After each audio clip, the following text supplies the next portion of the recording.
It all started with silence, a kind of silence that fills the hallways when someone who doesn't belong walks in. Mia held her breath as she stepped into her new school. It wasn't the kind of place she ever thought she'd end up in. Hardwood. Floors, shining lockers, students in polished uniforms. But nothing shone brighter to her than the small necklace resting gently against her chest. A simple chain with a cracked pendant. The last thing her mom gave her before cancer took her. Away. Mia didn't speak much. Didn't need to. The loss had carved something deep inside her. Not weakness, but strength.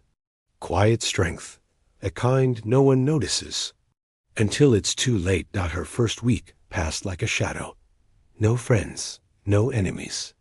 Just whispers. But bullies, they always sniff out what they think is weakness. Especially girls like Amber and her. Crew. Blonde, loud, born to dominate. The type that never heard no in their lives. It happened in the cafeteria. Mia sat alone, eating quietly, when Amber's voice sliced through the noise. Well, well, well. Who invited the ghost girl? Mia didn't look up. I'm talking to you, mute, Amber barked. Her group laughed. Still, Mia stayed silent. She had learned early that reacting only gave them fuel. But this time, they wanted fire. Amber's eyes dropped to Mia's necklace. What's that? Some dollar store trash? Mia clutched it. It was my mom's. That one sentence changed everything. Amber smirked. Oh, did Mummy leave her garbage behind for the orphan? Before Mia could stop her, Amber reached out and yanked the necklace so hard it snapped. The pendant flew across the floor and skidded under a table. Something inside Mia broke, not because of Amber's words, but because that necklace had held her mother's voice. A voice that told her every night, be strong, baby girl. You are born to fight. Amber tossed the broken chain at Mia's tray. Oops, the cafeteria froze. No one moved.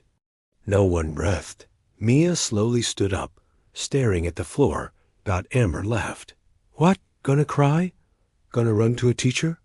She had no idea what she'd just unleashed, because Mia wasn't just the quiet new girl. She was a third-degree black belt in Taekwondo.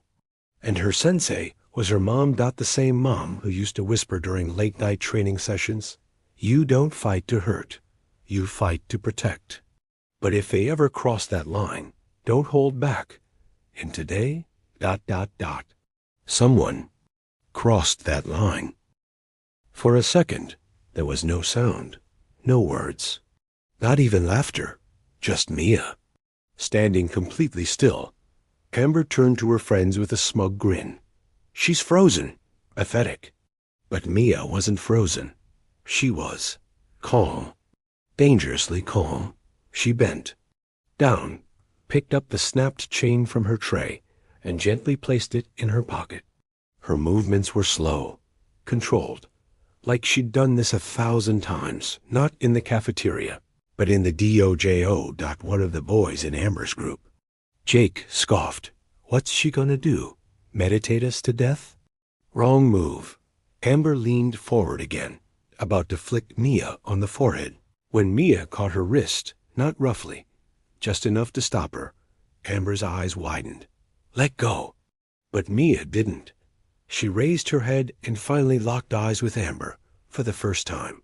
There was no rage, no screaming, just a cold, focused stare. And then, in one swift motion, Mia twisted Amber's wrist, spun behind her, and brought her to the ground hard. The entire cafeteria screamed. Trays fell. Chairs scraped. Phones came out. Mia didn't even flinch. Amber lay on the floor, moaning. She wasn't hurt badly, just shocked. Embarrassed. Jake lunged forward. You freaking psycho. He charged. Mia dodged. Smooth as water.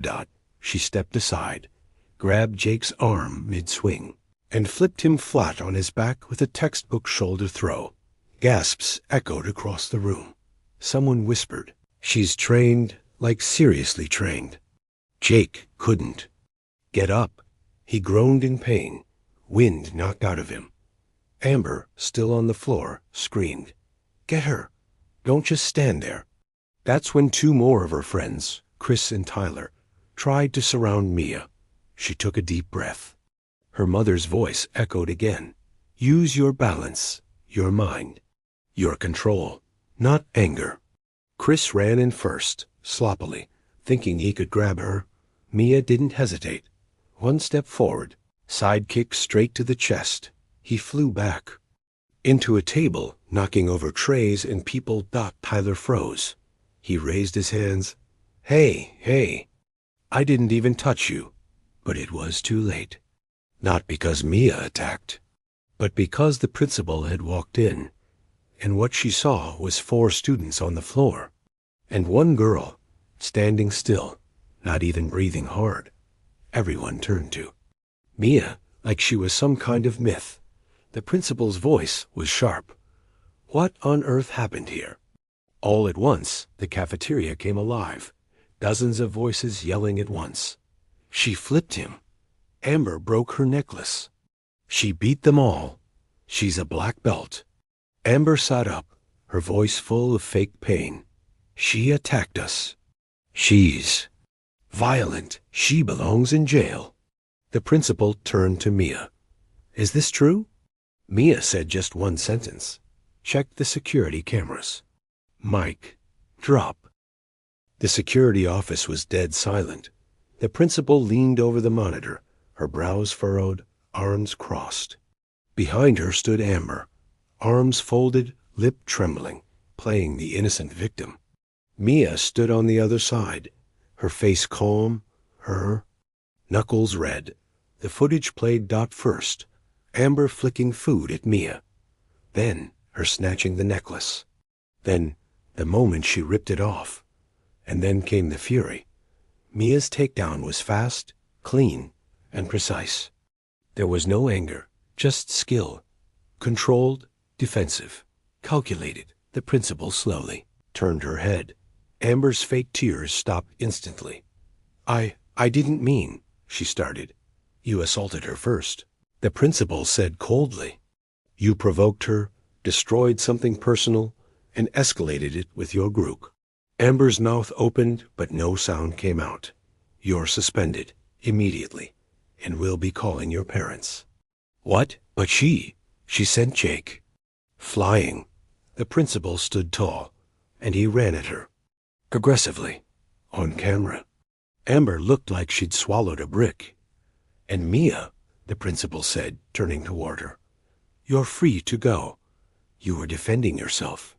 And, frankly, I've never seen a student with that level of discipline under pressure. Mia blinked.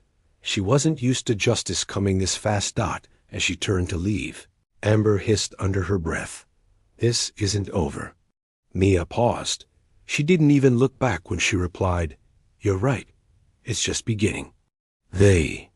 News spread across the school like wildfire. The quiet new girl who flipped bullies like dominoes. Now she had a name, a face, a rep. People started treating her differently. Not out of fear, but respect. Some even tried to befriend her. Others just watched her from afar, like she was some kind of legend. But Mia didn't care for attention.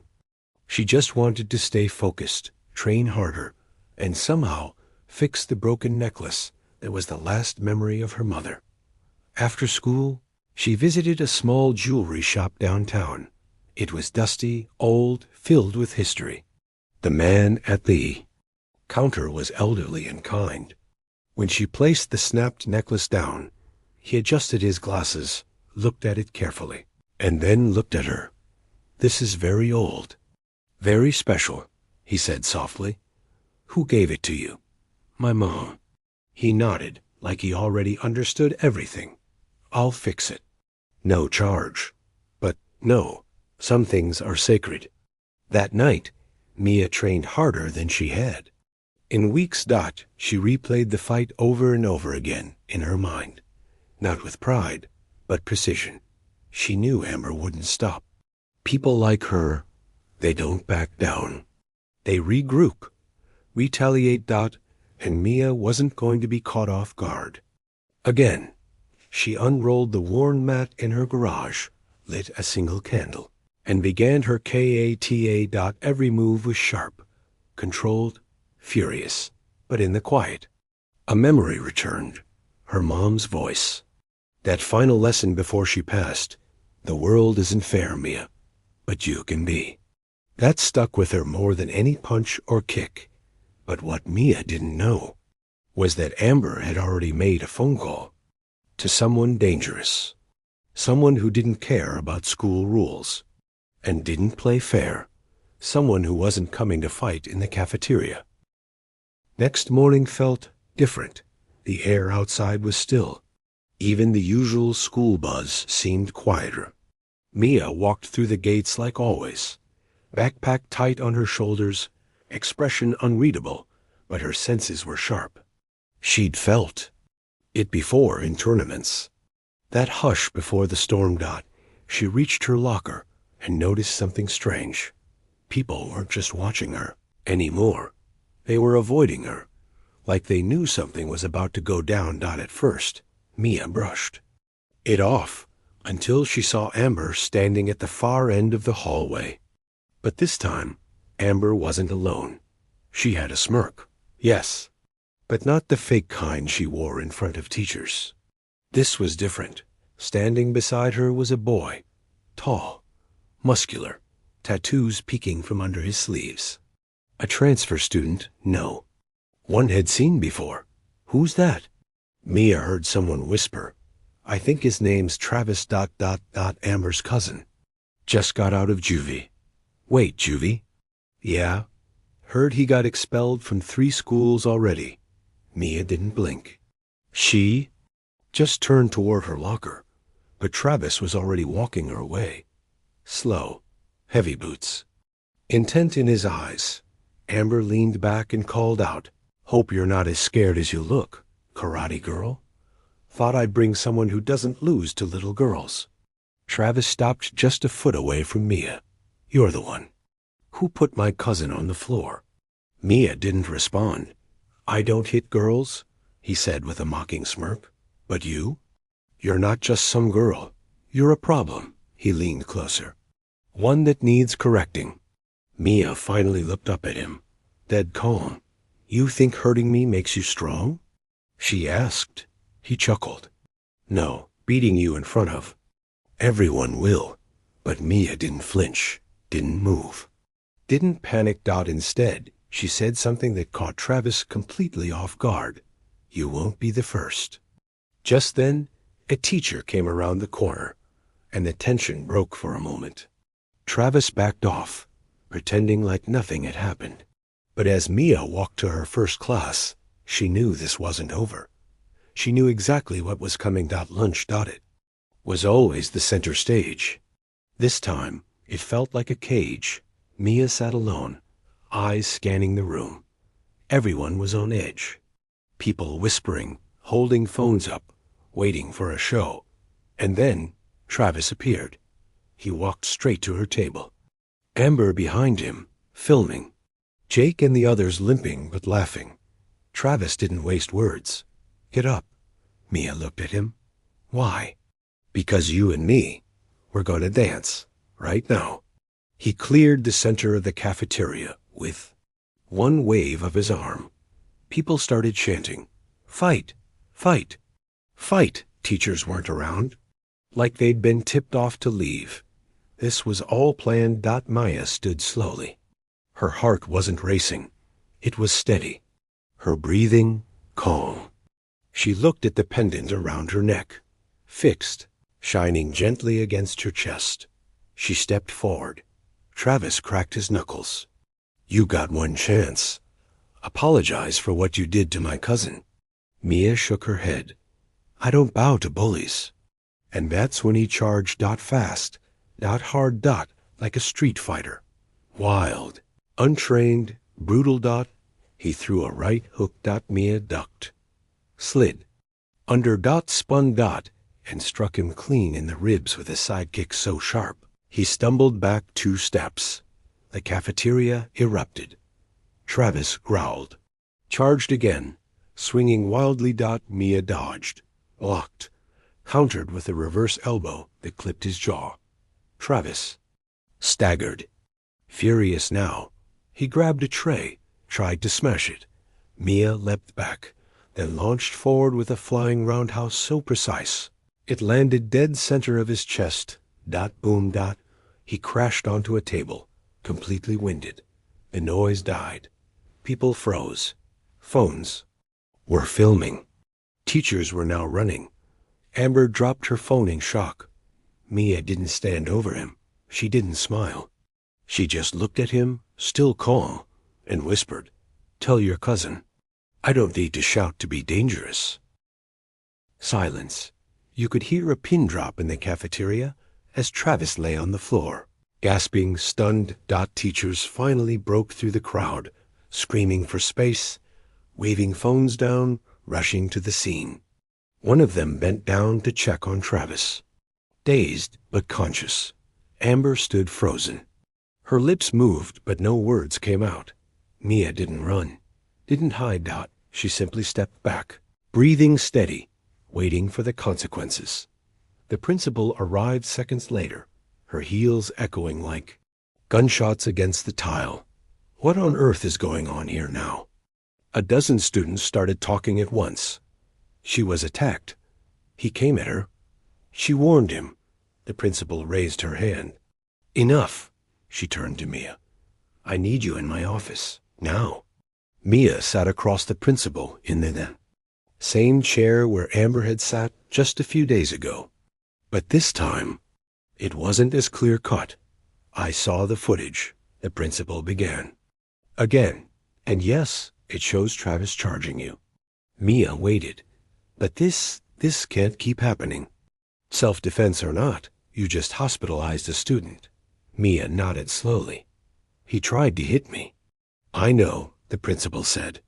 But that won't matter to the school board, or the media, or the district lawyer. He's being transported right now. Parents are already threatening lawsuits. Mia's eyes didn't change. The principal exhaled. You're dangerous, Mia. You know that, right? Mia finally spoke. Only when I have to be. The principal stared at her. I did some digging last night after the first incident. I know who your mom was. That made Mia shift, just slightly. Dana Rivera, state champion, national black belt, self-defense instructor, worked with law enforcement. Mia's hands clenched her skirt softly. She died protecting a student from a mugger, didn't she? Mia nodded slowly. She raised you in a dojo, taught you discipline, control, everything you showed out there today. That wasn't just instinct, that was training. The principal stood up, walked to the window. I believe you, Mia. I believe you are only defending yourself. But, Mia asked quietly, but I don't know if the school board will. Later that evening, Mia walked home in silence. Her phone buzzed with messages, strangers thanking her, videos going viral, people calling her a hero, and some calling her a thug. The world didn't care about truth, just the clip, just the clickbait. She reached her front porch and paused out there. Sitting quietly was the old man from the jewelry shop. He held a small box in his hand. I thought I'd deliver this myself, he said, eyes kind. Mia opened it, her mother's necklace, fully restored. But now it shimmered with a new silver wire intertwined through the old chain. Stronger, reinforced. Some things, the old man said, break so they can come back stronger. Mia's eyes glistened, just for a second. Then her phone buzzed. AGAINA notification. School board emergency meeting. Tomorrow. Student status under review. Mia closed her eyes. She wasn't afraid. Not anymore. Because she knew who she was. She was her mother's daughter. A fighter. Not for revenge. Not for fame. But for peace. the kind that only comes after standing your ground. The school board meeting room smelled like dust and old decisions. Wooden panels lined the walls, polished nameplates rested on the table, and every chair was filled. Suits, ties. Authority dot at the far end sat Mia, hands folded, eyes calm. Beside her was the principal, her silent support. Across from her sat Amber and her parents, stiff and steaming. Travis was not there. He was still recovering. Amber's mom was already speaking, loud and furious. This is unacceptable.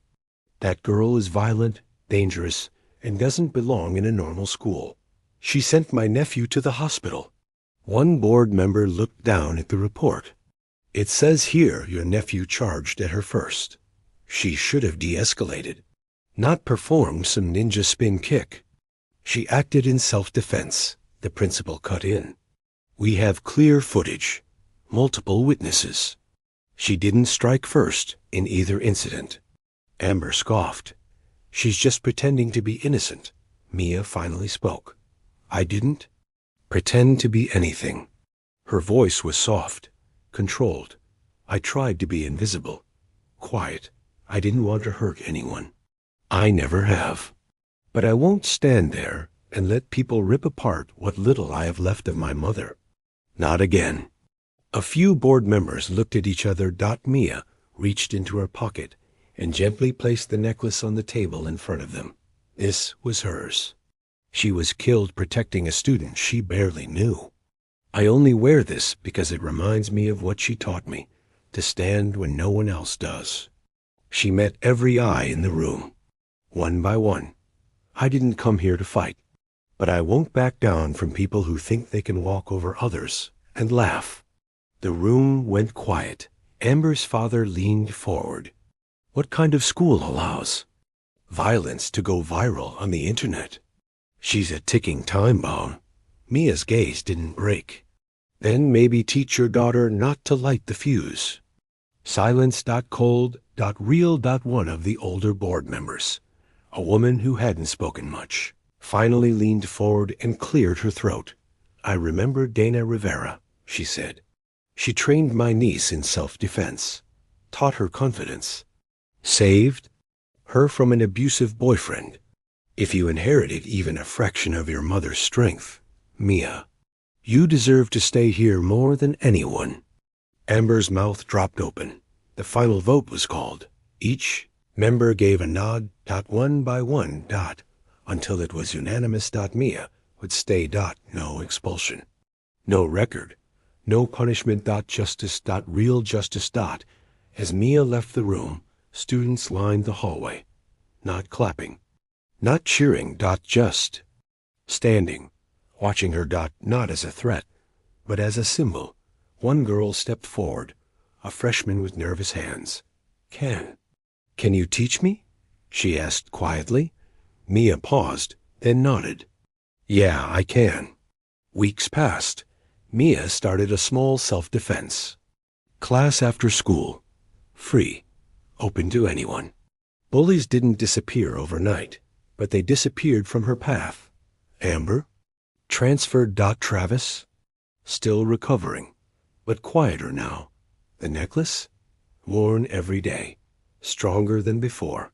Like Mia, because she wasn't just a girl anymore. She was a fighter, a protector, and a name people remembered. Not for her pain, but for what she did with it.